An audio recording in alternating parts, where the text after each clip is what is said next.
ये पति पत्नी के जोड़े को 2 बच्चे हुए, दोनों ही बेटे। माँ बाप ने इन दोनों ही बच्चों को खूब प्यार से पाला पोसा, पढ़ाया लिखाया, बड़ा किया और इस काबिल बनाया कि ये अच्छी नौकरी कर सके, समाज में अच्छा जीवन व्यतीत कर सके। अपने बच्चों के लिए दिन रात कड़ी मेहनत करके एक बंगले जैसा 2 मंजिला घर बना कर दिया, ताकि दोनों बेटे शादी के बाद भी एक साथ लेकिन अलग अलग कमरों में रह सके, ताकि आगे चलकर कभी बंटवारे का विचार ना आए और इनमें लड़ाई झगड़ा ना हो। दोनों बेटों को अच्छी नौकरियां लग गई, दोनों की ही शादी हो गई। बड़ा बेटा जो घर के पहले माले पर रहता था, उसको एक बच्चा भी हुआ।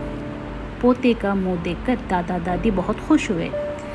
सब ठीक चल रहा था, लेकिन थोड़े ही दिनों बाद बूढ़े पति का मौत हो गई। जब तक पति जिंदा था, दोनों बेटे और बहू माँ का सम्मान किया करते थे। जैसे ही पति मर गया, दोनों बेटे और बहुएं हर दिन माँ की सेवा करना तो दूर, माँ को हर दिन खाना खिलाने के लिए भी राजी ना थे।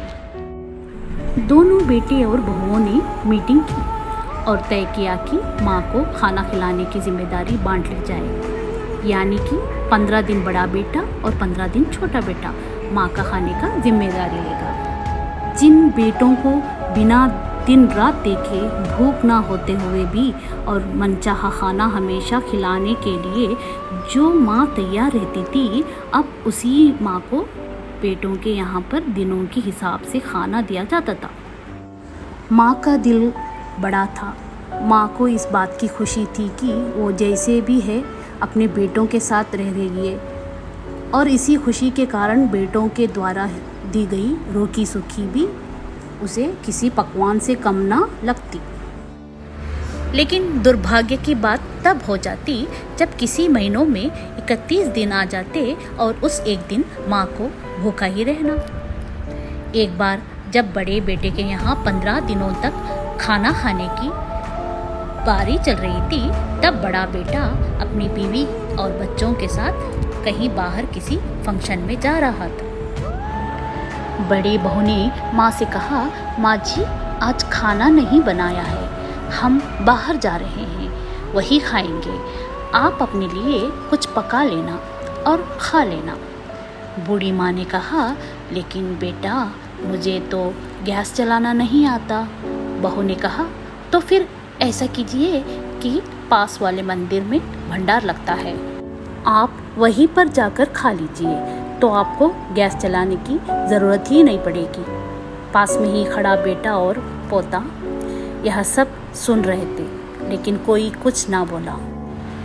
बूढ़ी माँ को भूखा ही छोड़ बेटा और बहू फंक्शन में निकल गए। माँ को थोड़ा दुख तो हुआ, लेकिन फिर अपने आप को यह सोचकर मना लिया, ठीक ही तो है, कभी कभी बहू को भी घर के काम से आराम मिलना चाहिए, और भगवान का भंडारा खाने का सौभाग्य किस्मत वालों को ही तो मिलता है। माँ खुशी खुशी मंदिर में जाकर भंडारा खा आई। कुछ दिन ऐसे ही बीत गए। एक दिन बड़े बेटे को छुट्टी थी। बेटा, बहू और उनका बच्चा अपने घर में साथ में समय बिता रहे थे। माँ बाप छोटे बच्चे को पूछ रहे थे कि वो बड़ा होकर क्या बनना चाहता है और क्या करना चाहता है। छोटे बच्चे ने बड़े ही सरल भाव से माँ बाप को उत्तर देते हुए कहा, वो बड़ा होकर वकील बनना चाहता है। उसकी इच्छा इस घर से भी बड़ा एक घर लेने की है, लेकिन वो घर मंदिर के पास होना चाहिए। माँ बाप ने पूछा, घर के पास मंदिर क्यों होना चाहिए?